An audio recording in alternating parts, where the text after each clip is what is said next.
Return from Bunker 13. Part 1. The Awakening.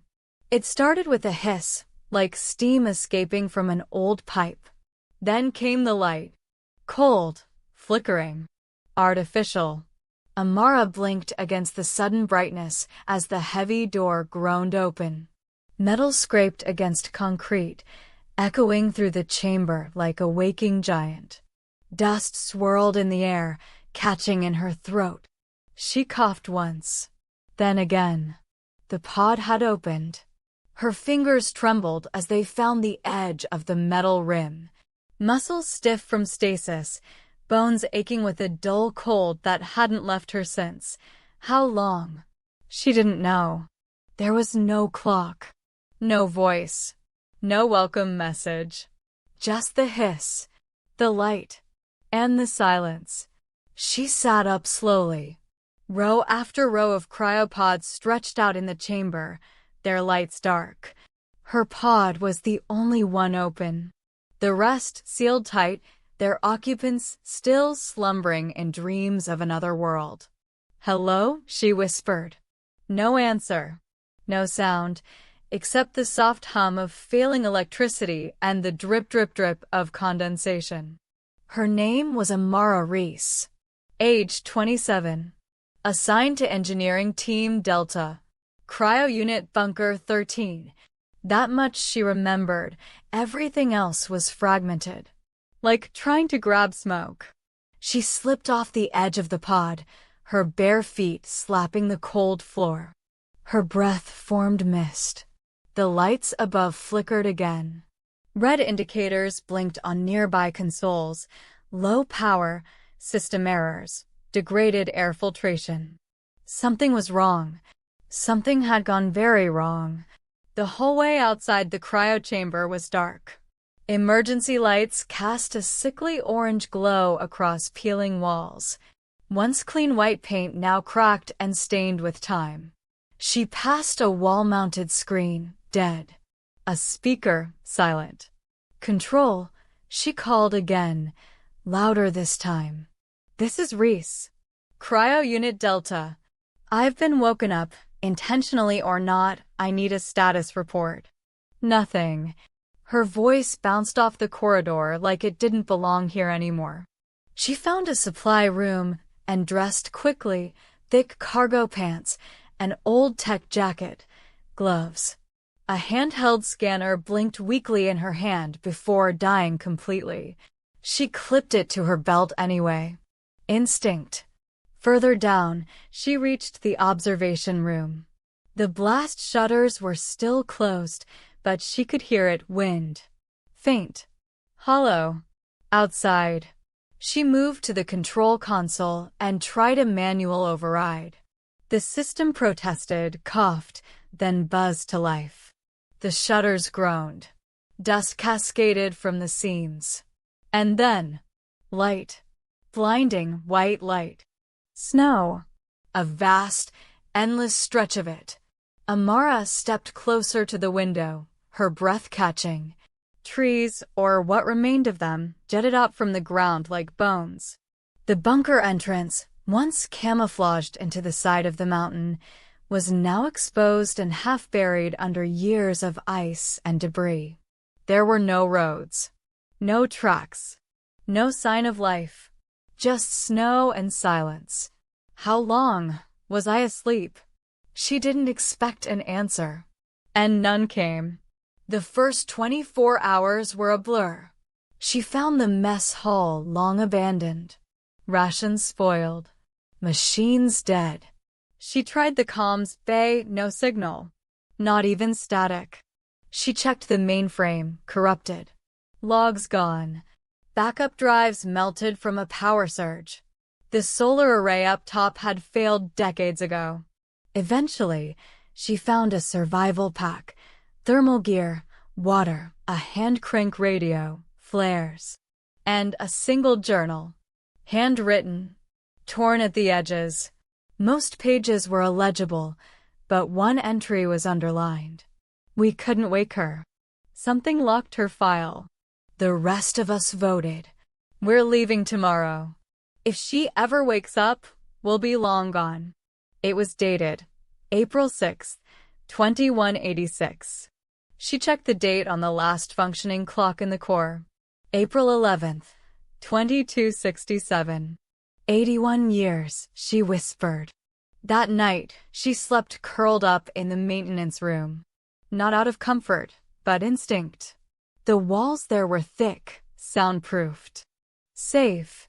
She dreamt of fire. Of the world burning. Cities falling. Screams. Static.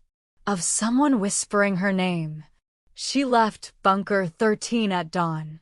Climbing out through the access tunnel was hell. Ice had warped the support beams. The final hatch was frozen solid.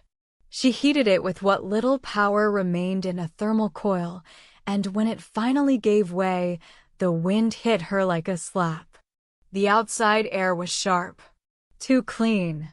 The sky was clear, unnaturally so. Not a plane. Not a bird. Not even clouds. The world looked scrubbed. Empty. Amara moved carefully through the snow, following what remained of an old perimeter fence. She found ruins, a collapsed tower, a weather station torn apart by time, scattered bones. No signs of recent life. Not even scavengers. Her breath fogged the visor of her helmet as she scanned the horizon. Then she heard it. A click. Sharp. Repeating. Mechanical. She froze. Radio? She yanked the crank on her emergency receiver and brought it to her ear. Static. Then. Click, click, click. Pause. Click, click, click.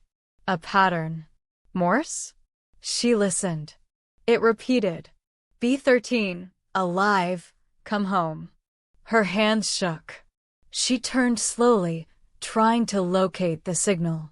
It grew louder toward the north ridge, the same direction the snowdrift fell in. Someone or something was calling her home. By sunset, she had reached the ridge. The signal was gone. Wind erased all traces of her steps. She found a small cave and took shelter for the night. The fire struggled to burn in the thin air. She stared into the flame, thinking, if the world had ended, why was she still alive? If the others had left, where did they go? If no one was transmitting, what was? She pulled out the journal again. Flipped to the back. One more entry, scrawled hastily. It wasn't just the war. It was the thing under the ice. We tried to bury it. We tried to forget. But it always pulses. It always calls back. She didn't sleep that night. In the morning, she started north, where the mountains got steeper, where the signal had called from, where maybe, just maybe, there were still answers waiting. Part 2. The Signal. The wind screamed as Amara climbed higher into the mountains, her boots crunching over frozen ground, ice clinging to her gear. Days blurred together in a rhythm of movement and silence. She checked her receiver every hour. The signal came and went, click, click, pause, click. It never changed. It never grew stronger. It never died. That was what scared her the most. On the third day, she found a body. Frozen solid. Kneeling. Its arms reached toward the sky, skin leathered by the cold, face locked in a rictus of awe or terror. Tattered patches on the jacket showed an old insignia, Expedition Gamma. Not her unit, but someone who had made it out. And didn't make it far. Around the corpse lay a shattered transmitter, scavenged wiring, a short journal frozen shut. She kept moving. By the 5th day, food was running low. She'd resorted to melting snow for water and rationing protein packs. Her thoughts grew hazy. She began speaking aloud, just to break the silence. Why me? She said it to the snow, to the sky, to the signal. There was no answer. Until the sixth day, she woke to a different sound. Not the wind, not the clicking. This was humming, low, mechanical, rhythmic, pulsing from beneath her. She scrambled from her bedroll, brushed snow aside, and pressed her ear to the frozen rock. It was faint, but real. A pulse, like a heartbeat, coming from under the mountain. That night, the sky changed. Amara sat by her fire and stared up. The stars, once scattered and cold, now shimmered strangely. Patterns moved where there should be none. For a moment, she saw lines, shapes, something that resembled a structure hidden among constellations. She blinked, and it was gone. But the humming didn't stop. On the eighth day, she found it. Not a bunker, not a station. A tower, half buried in the mountainside, black metal ribs jutting from the snow like broken fingers. A door stood at its base, sealed tight with rusted mechanisms and alien script glowing faintly beneath the ice. Amara approached cautiously. Her receiver buzzed violently. She lifted it. The signal now clear. 13. Alive. Come home. System status. Standby. She reached out. Her fingers brushed the panel beside the door. A jolt of warmth passed through her hand. The door opened. Inside, lights flickered to life, casting green and gold across ancient halls. The architecture was all wrong: curved corridors, walls that shimmered, floors that seemed to ripple slightly underfoot. This place wasn't built by the government, or even by humans, as far as she could tell. Yet the symbols, some of them, she recognized. Fragments from old engineering manuals, theoretical AI schematics, experimental tech used before the collapse. But this was something beyond. She descended into the heart of the structure, guided by the humming. In the central chamber, she found a sphere, 10 feet across, floating, pulsing with the same pattern as the signal, the same rhythm as the heartbeat under the mountain. And surrounding it, machines. Some she recognized. Old Earth satellites, pieces of pre-collapse drones, even part of a nuclear core, humming with impossible stability. All of it wired into the sphere. It was alive. A console lit up nearby. One word flashed in repeating sequence. Identity. She hesitated, then typed, Amara Rhys. Engineer. Bunker 13. The sphere pulsed faster. New words scrolled across the screen. Recognized. Survivor 1. Initiating archive access. A panel opened. A hologram burst to life. She saw fire again. War. Satellites falling. EMPs sweeping the globe. Cities going dark. Then, the signal. Not from Earth, but from deep space. An automated response. A call. An invitation. The governments of the world answered. They built the towers. They thought they were communicating. They weren't. The screen flashed another message. The signal is never for you. She backed away, heart racing. What the hell does that mean? She whispered. The sphere pulsed. Then, for the first time, it spoke. Not through text, but in a voice. Hers. We preserved what we could. You were chosen. Not saved. Chosen for what? She asked. No reply. Footsteps. She froze. Someone else was inside. A figure stepped from the shadows, hooded, wrapped in strange armor that shimmered like the walls. Their face was hidden. They raised a hand. Not in threat, but recognition. Then they spoke. We've been watching you, Amara.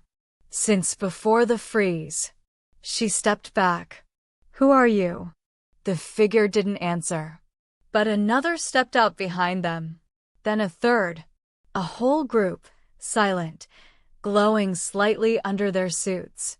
One of them handed her a tablet. On it, schematics, maps, and a single title across the top. Return Protocol, B-13.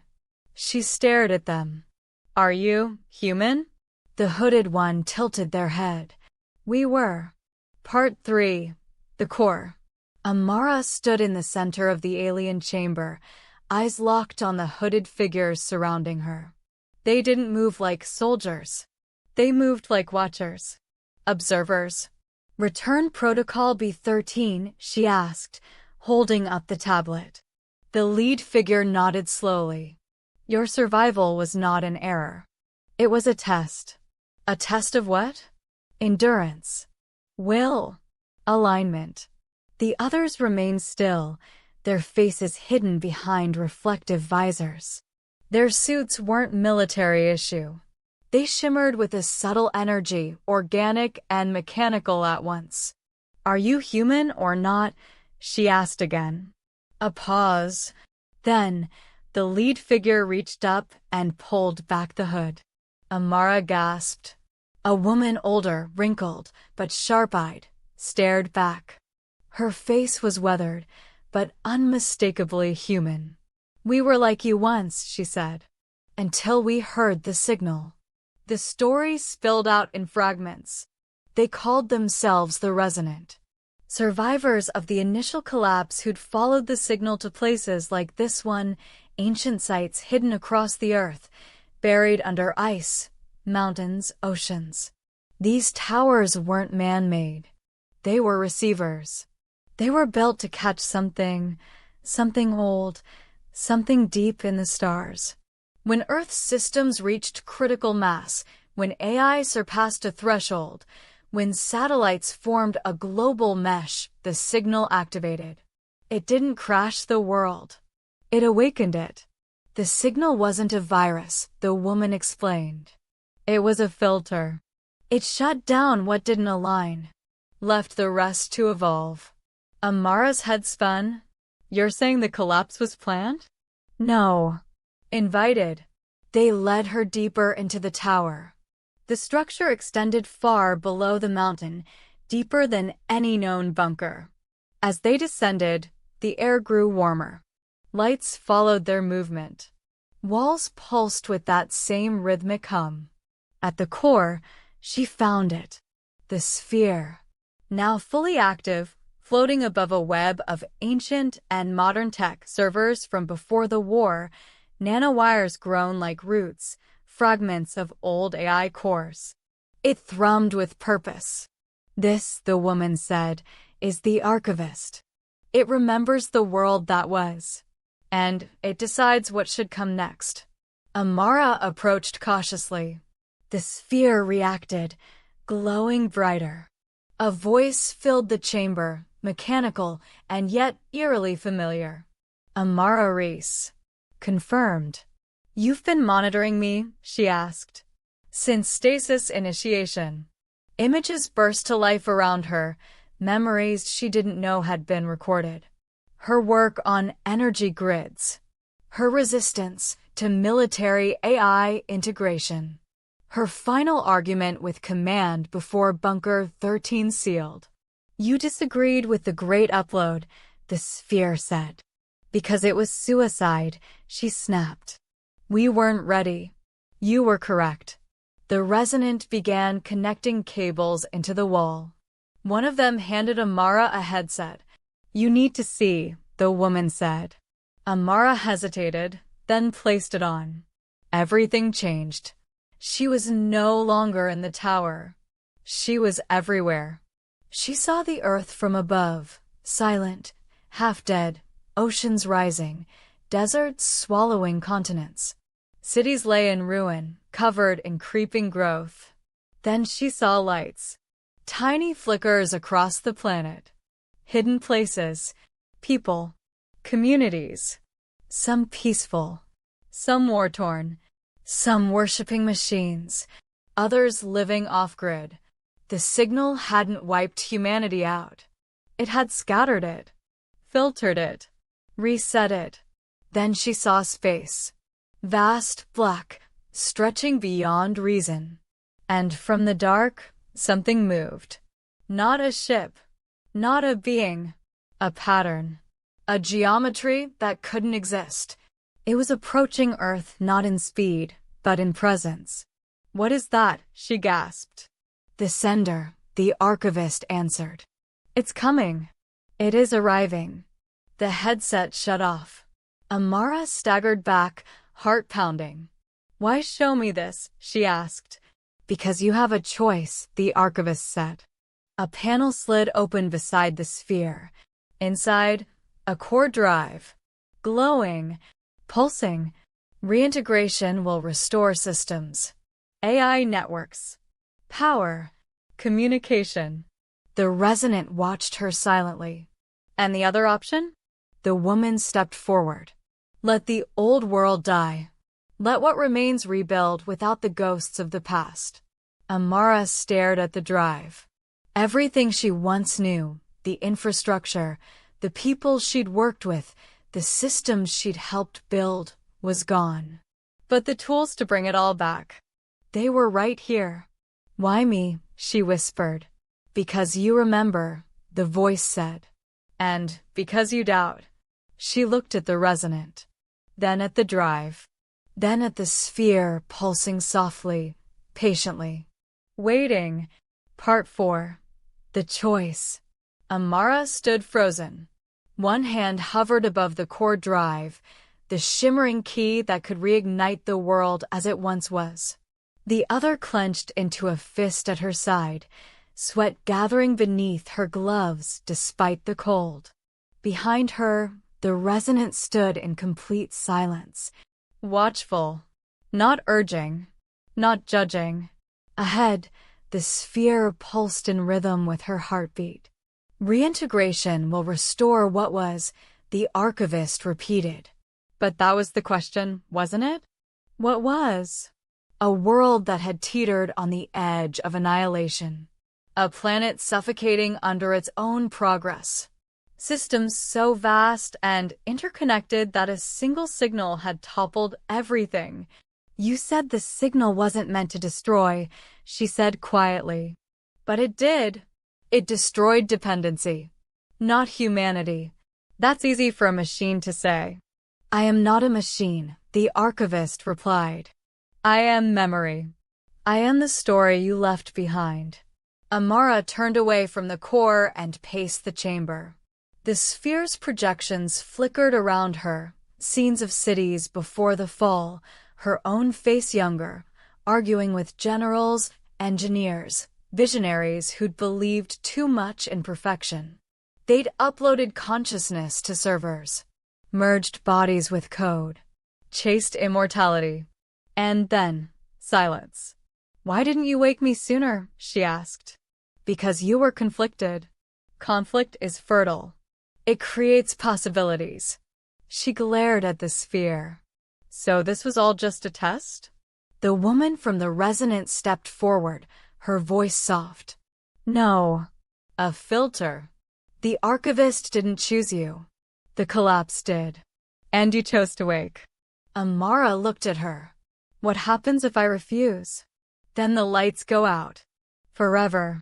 They gave her one night to decide. She stood alone at the edge of the tower's core, watching the storm sweep across the white mountains. The snow moved like ghosts, soft, ever shifting. She thought of her sister, of the life she might have had, of the billions lost to a silence no one saw coming. She thought of the thing in the void, geometry that bent logic, the alien rhythm that pulsed beneath the Earth's skin, waiting. And she realized something terrifying. This wasn't just about power grids or satellites. This was a beacon. And it had been answered. At dawn, she returned. The Resonant waited, unmoving. The sphere's glow was dimmer now, as if tiring. "Amara Rhys," it said. "You are the final protocol." She stepped forward, reached out, touched the drive, and pulled it free. The tower shook. Somewhere deep below, engines powered by a technology older than civilization spun up. Lights flashed. Ice cracked. Metal groaned as networks reawakened. Not just here, but everywhere. In a jungle bunker 3,000 miles away, solar collectors flared back to life. On a sunken server farm off the coast of Iceland, data stirred. In the ruins of old Tokyo, a forgotten relay blinked its first signal in a century. Amara felt it all. Not through machines. Through herself. The sphere melted into light and poured into the drive. It merged with the very fabric of the tower. And the resonant, each of them, knelt in silence. She was no longer a survivor. She was now the interface between two eras. The last breath of the old world. And the first of something new. 3 days later, Amara stood atop the tower. The sky was no longer empty. Distant lights blinked in the heavens, satellites reconnecting, drones rebooting, signals crisscrossing the globe. But none of them carried the same control as before. This was not restoration. It was evolution. A new mesh. Decentralized. Organic. She activated the transmitter on her arm. To anyone still out there, this is Amara Rhys. Bunker 13. The signal was real.